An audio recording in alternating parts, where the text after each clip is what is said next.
Հարգելի լրագրողներ, նախ մենք վարչական ռեսուրսի խնդրին կրկնում եմ,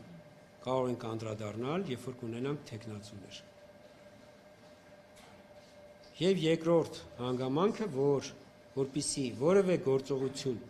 գնահատվի որպես օրինակ վարչական ռեսուրսի չարաշահում, ինքը պիտի գա ընտրական օրենսգրքով սահմանված այդ կարգավորումների ներքո գտնվի։ Հիմա ես ուղղակի հասկանում եք, պետությունը բազմաթիվ սոցիալական ծրագրեր է իրականացնում։ Սոցիալական ապահովության համակարգը ընտրություններով չի դադարում։ Իսկ այն ինչ որ պետության պարտականությունները պետությունը որ կատարում է, նեք այստեղ դեռ չունենալով դեռ նույնիսկ գրանցված թեկնածուներ, միանգամից խոսել վարչական ռեսուրսի չարաշահման, իսկ վարչական ռեսուրսի չարաշահումը ենթադրում է, որ դա իրականացվում է գրանցված կուսակցության կամ թեկնածուի կողմից։ Որտեղ են մեր գրանցված կուսակցությունները կամ թեկնածուները, բայց ավելին դա այդ երևույթը պիտի գնահատվի հենց այն փաստով, որ օրինակ դա այդ գործողությունը կապ չունեցել տվյալ, չգիտեմ, պաշտոնյայի պարտականությունների կատարման կամ դա ինքը, այսպես ասենք, իր բնականon գործառույթներից դուրս գործառույթ է իրականացրել հատուկ, այսպես ասենք, իր համար շահեկան դիրքում հայտնվելու համար։ Այս դեպքում ես դուք մի հարցադրում եք բարձրացնում, որը որ մեր տիրություն չի առայժմ։ Բայց գրանցվելուց հետո, եթե մենք ունենանք փաստեր, օրինակ, որ կառավարությունը չպիտի այս գործողությունները կատարել այլ պայմաններում, այսինքն ինքը այդ գործողությունները, չգիտեմ, այս պաշտոնյան կամ այն պաշտոնյան կատարելը բացառապես ընտրություններով պայմանավորված, այս դեպքում կարող ենք տվյալ գործողությունը գնահատել որպես վարչական ռեսուրսի չարաշահում։ Ես կրկնում եմ, մենք տեսեք, հարգելի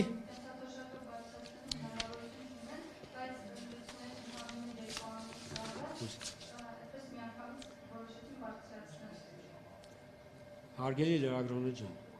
մենք խնդիր կարող ենք տեսնել, երբ որ խնդիրը առկա է։ Իսկ կրկնում եմ, մենք կենտրոնական ընտրական հանձնաժողովը վարչական ռեսուրսի խնդրին կարող է անդրադառնալ, երբ որ արդեն կունենա թեկնածուներ, որտեղ ում կողմից կրկնում եմ ես հարգելի լրագրողներ, երբ որ կունենանք թեկնածուներ, երբ որ թեկնածուների կամ կուսակցությունների գործունեության հետ կապված հարց կբարձրացվի եւ կասեք այս կուսակցությունը կամ այս թեկնածուն, այսինչ գործողությունն է կատարել, այստեղ դուք ինչ որ խնդիր չեք տեսնում, այդ ժամանակ մենք ես ձեզ խոստանում եմ, որ օրենսդրությամբ սահմանված կարգով խնդիրը անպայման կքննարկվի եւ կտրվի պատասխան։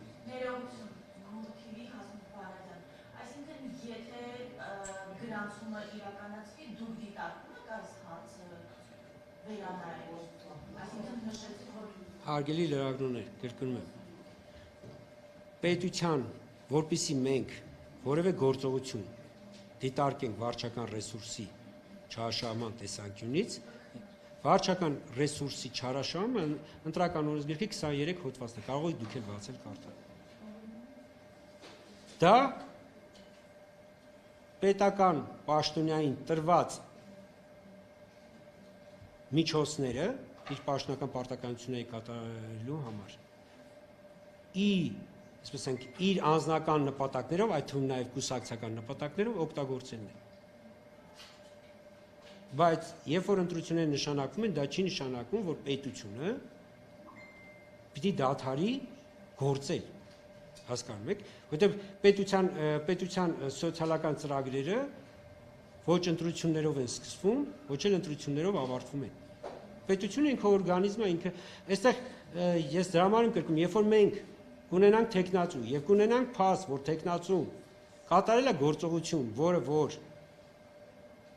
եթե չլինեին օրինակ ընտրությունները, չէ՞, այսինքն հենց ընտրություններով է պայմանավորված, այդ դեպքում բնականը դա գնահատվել է որպես վարչական ռեսուրսի օգտագործում։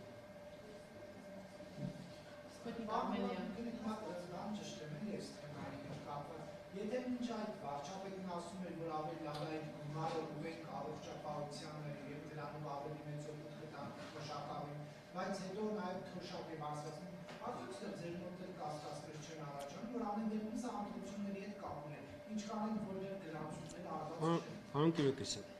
վարչապետը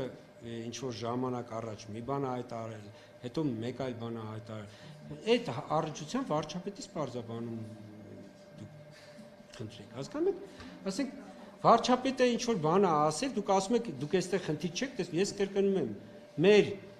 գնահատելու տիրույթը սկսվում է, երբ որ մենք ունենք թեկնածուներ, երբ որ մենք չունենք թեկնածուներ, ում որպես ինչ են գնահատում։ Կենտրոնական ընտրական հանձնաժողովը գործ ունի ընտրություններում գրանցված սուբյեկտների հետ։ Այսօր մենք միակ գրանցված սուբյեկտը դիտորդներն ու լրագրողներն են։ Մեկ դիտորդական կազմակերպություն եւ քանի լրագրողություն 19 լրագրողական կազմակերպություն։ Այսինքն այսօր մենք, այսպես ասենք, որ կարող ենք որևէ կերպ գնահատել գործունեությունը դիտարկել, դա այս սուբյեկտներն են։